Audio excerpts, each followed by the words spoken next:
Привет, и это подборка главных ошибок игроков на инвокере. Пикрейт инвокера на дота-бафе за последний год составляет 18%, а это значит, что его берут практически в каждом пятом паблике.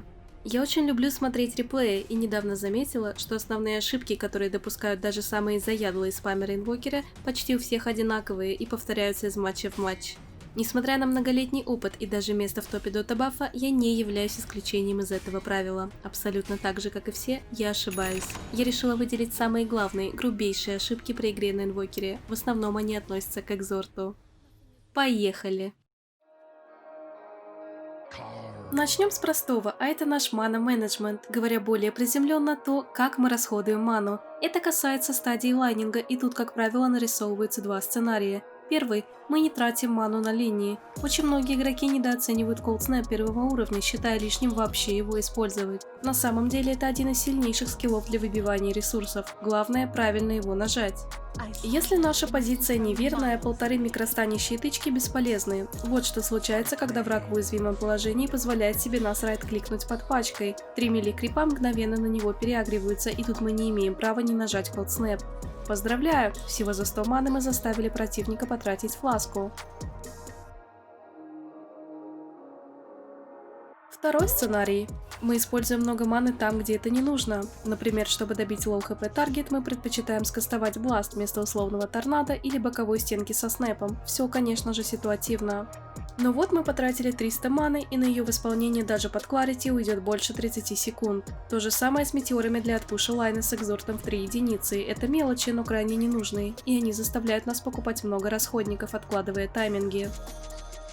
Большинство из вас наверняка знакомы с самым популярным комбо для соло-убийства на линии – это Cold Snap, Торнадо и Метеорит. Казалось бы, этот прокаст легче легкого, но даже с ним возникают проблемы.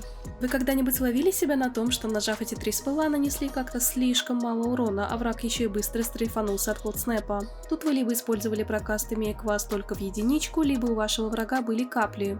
Смысл прокаста такой: по приземлении враг все еще заморожен, и наш метеор падает точно ему на голову. Дело в том, что урон от Cold Snap недостаточно, чтобы активировать рейндропы. Они срабатывают именно после нашего торнадо, полностью блокируя входящий урон. Так как противник не получает дэмэджа с торнадо, то второго тика Cold Snap просто не происходит, в итоге все наши кнопки прожаты в молоко. Из прошлого ролика вы помните, что Exort Invoker имеет 0 ганг потенциала и никак не может помешать вражескому мидеру перемещаться по карте. Самая распространенная ошибка в этой ситуации – это бить лесочек, когда противник покидает мид. Запомните, каждый раз, когда враг показывается на другой линии, в частности делает туда телепорт, наша прямая обязанность агрессивно пушить лайн и фокусироваться на мидовой башне. Центральная Т1 – это важнейший объектив на карте, поэтому забрать его как можно раньше лучше, чем мы можем помочь своим тиммейтам. Также каждые 5 минут вместе с пачкой крипов выезжает наш легендарный товарищ по пушу – Катапульта. Нужно делать все возможное, чтобы продлить ей жизнь, например, пока нет врага, потанчить ее лично или вызвать для этого форс спирита, а может и прожать глиф, ведь даже под Лакрите 3 уровня катапульта вражескому таверу делает кусь, поэтому пока катапульта жива, ни в коем случае нельзя уходить с линии и бить лесной кемп. Крайне частая ошибка, в основном гуляющая на просторах до 6000 ММР – айтемизация. Приверженность к одному специфичному айтему и скилл-билду тяжело лечится и часто делает винрейт отрицательным. По собственному опыту я могу заверить, что это происходит обычно так. Мы посмотрели красивую нарезку геймплея топ-1 игрока дота-бафа и увидели, что он выиграл 10 игр с одинаковой сборкой, что-то вроде Мидас, Патина, Корчит, Блинкдаггер. После этого мы побежали в паблик реализовывать такой же билд. У нас получается. На радостях мы начинаем спамить инвокера по одной и той же стратегии, и очень скоро нас настигает волна поражений. Почему? Потому что инвокер – это крайне ситуативный герой, имеющий полную свободу в своей сборке. Флексить всегда можно и нужно. Так что неудивительно, что, например, играя против четверки Клока и Керри Сварка, мы фотографируем падающий трон с негативным счетом, ведь у нас в инвентаре какой-нибудь Блинкдаггер и Аганим, и мы просто не вылезаем из таверны. На десерт у нас ошибка, которую однозначно допускал практически каждый молодой инвокер, и я в том числе. Все трюки выполнены профессионалом, пожалуйста, не пытайтесь повторить увиденное в домашних условиях.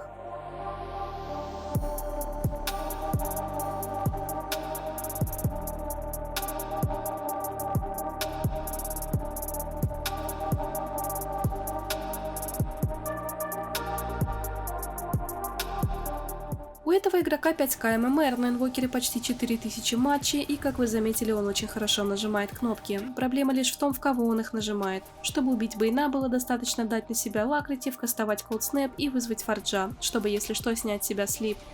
Часто при игре на инвокере мы не задумываемся о том, сколько на самом деле нужно для убийства какой-нибудь пятой позиции. Самые мощные способности, такие как Метеор и Бласт, имеют внушительный кулдаун, поэтому использовать их в тоненькую цель нежелательно.